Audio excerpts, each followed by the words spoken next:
성도 여러분, 평안하시지요? 오랜만에 좋은 시를 하나 읽게 되었는데요. 우리 성도님들도 다 한 번쯤은 경험하셨을 내 마음 한켠을 채워주고 어루만져 줄 수 있는 사람이 누굴까요? 우리 모두가 그런 사람이 될 수 있습니다. 마음을 열고 한번 들어보시기 바랍니다. 제목은 내 곁에 좋은 사람입니다.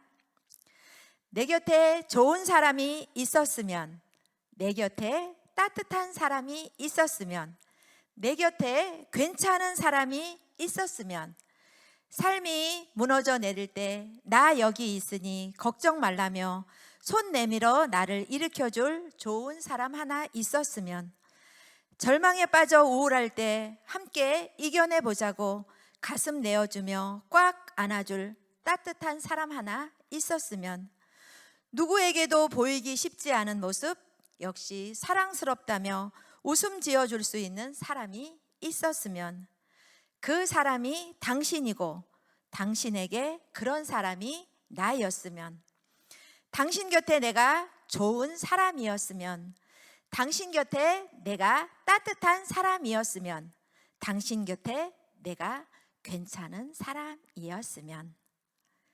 참 따뜻함으로 웃음 한번 머금어 보시기를 기대해 보겠습니다. 자, 오늘 매일 만나 영상 예배를 시작하겠습니다. 오늘 우리가 함께 나눌 말씀은 잠언 22장인데요.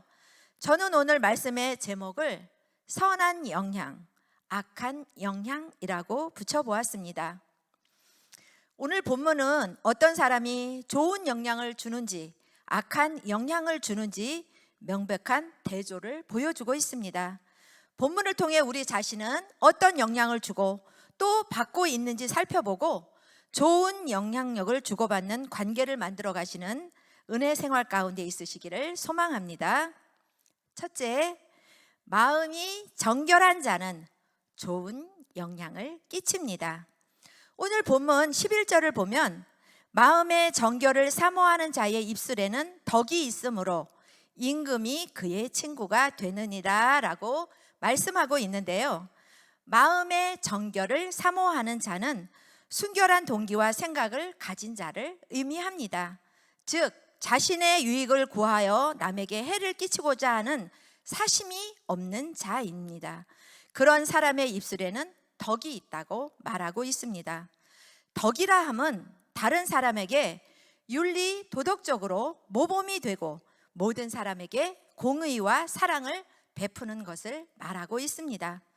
마태복음 15장 18절 말씀을 보면 입에서 나오는 것들은 마음에서 나오나니 이것이야말로 사람을 더럽게 하느니라. 예수님께서는 마음과 입술과의 관련성에 대해 말씀하고 계시는 것입니다. 또한 마태복음 12장 34절에는 또 사람이 마음에 가득한 것을 입으로 말하는 것이라고 하셨습니다. 독사의 자식들아, 너희는 악하니 어떻게 선한 말을 할 수 있느냐? 이는 마음에 가득한 것을 입으로 말함이라. 즉 마음에 정결함이 없는 자는 그 입술이 공의로 정직을 말할 수 없으며 행위는 더욱 그러할 것입니다. 그러면 어떻게 하여야 마음이 정결한 자가 되며 덕 있는 입술이 되어 좋은 영향력을 끼칠 수 있을까요? 먼저 지속적으로 마음의 정결함을 사모하고 찾고 구하여야 합니다.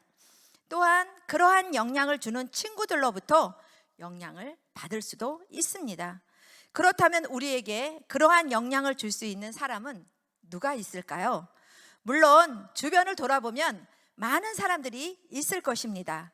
존경스러운 사람, 또 유명하지는 않지만 나름대로 자신에게 좋은 영향을 줄 만한 사람을 찾을 수가 있을 것입니다.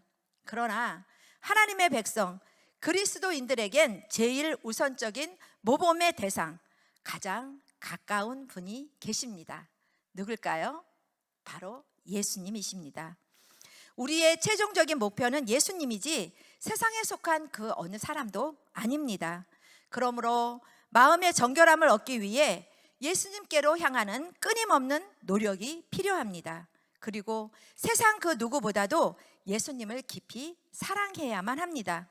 그러면 눈에 보이지 않는 그분을 어떻게 사랑할 수 있습니까? 그분에 대한 삶의 기록인 성경 말씀을 묵상하면서 만나며 사랑하는 것입니다.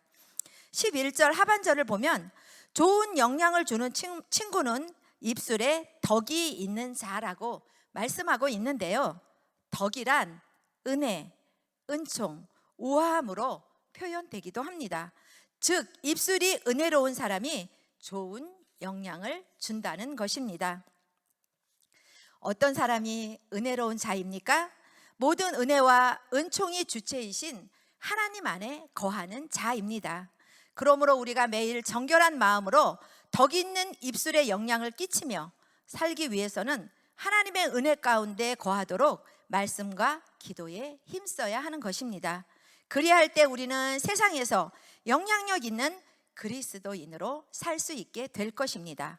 둘째, 분노하는 자는 악한 영향을 끼칩니다.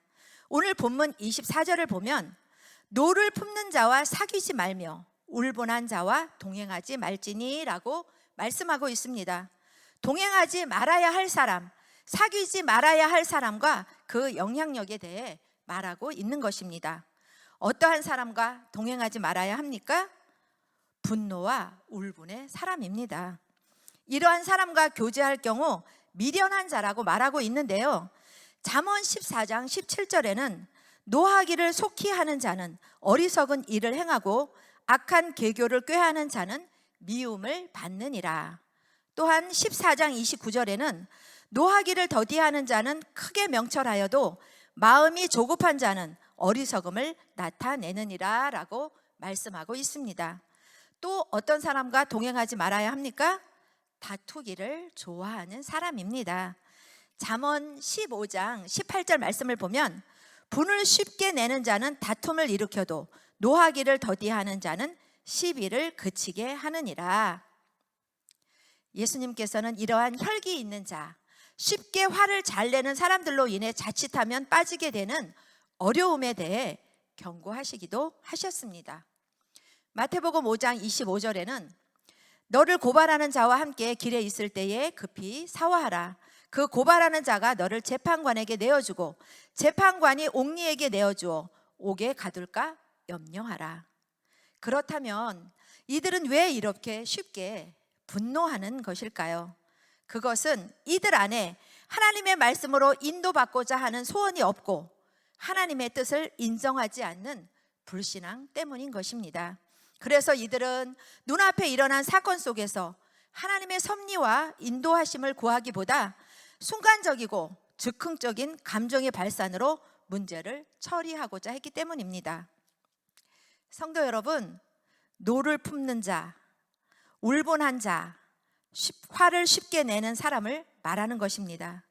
사람에게 가장 어려운 문제가 화를 어떻게 처리하느냐 하는 것입니다. 하나님의 백성들에게 가장 중요한 것은 어떻게 하면 화를 내지 않을 수 있을까 하는 것입니다.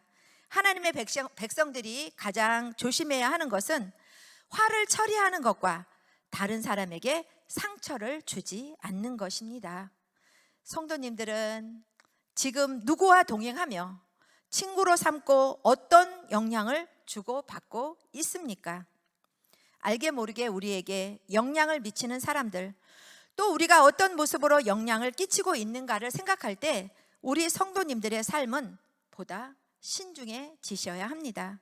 그리하여 선한 영향력이 있는 삶을 추구해야 할 것입니다. 성도 여러분, 오늘 본문 17절을 보면 너는 귀를 기울여 지혜 있는 자의 말씀을 들으며 내 지식에 마음을 둘지어다 라고 말씀하고 있습니다. 지혜자는 이 땅에서 해야 할 가장 중요한 것은 세상의 새로운 지식에 마음을 다 쏟을 것이 아니라 지혜자의 말씀, 즉 하나님의 말씀을 가리키는 자의 교훈에 주의를 집중하라고 말씀하고 있는 것입니다.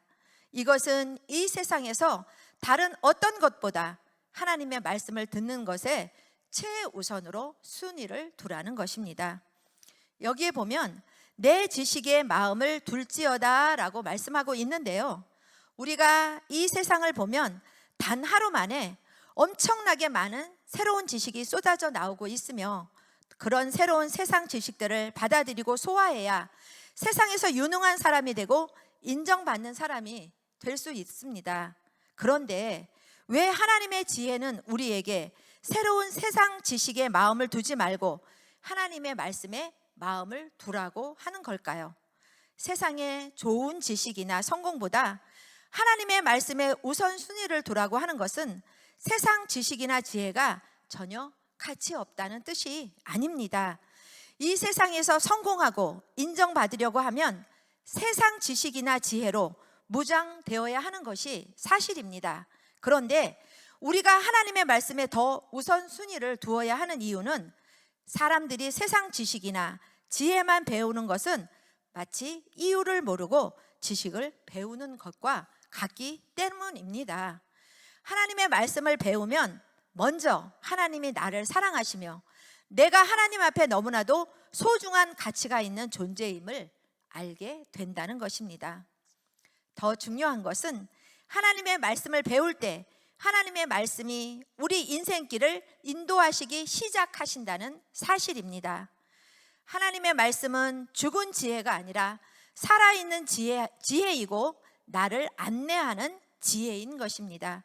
또한 하나님의 말씀은 하나님의 능력을 가져올 수 있는 지혜이고 기도 응답을 가져올 수 있는 지혜이며 인생의 위기를 이길 수 있는 지혜입니다.